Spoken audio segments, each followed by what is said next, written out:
नमस्कार मंडळी, लग्नानंतर होईल प्रेम या मालिकेच्या पुढील भागात आपल्याला पाहायला मिळतंय की नंदिनी आणि जीवा किचनमध्ये स्वयंपाक करत असतात. तेवढ्यात जीवा बघतो की नंदिनीला उकडतंय. जीवा म्हणतो, थांब, मी रुमालाने तुझा घाम पुसतो. नंदिनी म्हणते, अजिबात नाही. त्यानंतर जीवा म्हणतो की मी तुला टच न करता तुझा घाम पुसून दाखवेल आणि तुझ्या चेहऱ्यावरती स्माइल सुद्धा येईल. इकडे ये. त्यानंतर जीवा फ्रीज कडे नंदिनीला नेतो आणि फ्रीजचा दरवाजा उघडतो.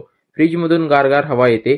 नंदिनीच्या चेहऱ्यावर खूप स्माइल येते. इकडे आपल्याला पाहायला मिळते रम्या आणि वसुंधरा मंजिरीला सांगत असतात की आपल्या पिऊला येडं ठरवण्यासाठी नंदिनीने काउन्सिलरला बोलवले. मंजिरी खूप चिडते, तिला खूप राग आलेला असतोय. त्यानंतर ती मालिनीकडे जाते आणि म्हणते, तुमची सून तिची हद्द विसरलीये. त्यानंतर मंजिरी नंदिनीला म्हणते की तू माझ्या परवानगीशिवाय काउन्सिलरला कसं बोलवलं आणि आरडाओरडा करू लागते. तेवढ्यात काव्या म्हणते, गप्प बस. त्यानंतर नंदिनी मंजिरीला म्हणते की मला सांगा, काउन्सिलर बद्दल तुम्हाला चुकीची माहिती कोणी दिली? मंजिरी वसुंधरा आणि रम्याकडे बघत. पुढे काय होईल हे पाहण्यासाठी आपल्या चॅनलला आता सबस्क्राईब करा आणि नोटिफिकेशन बेल ऑन करा.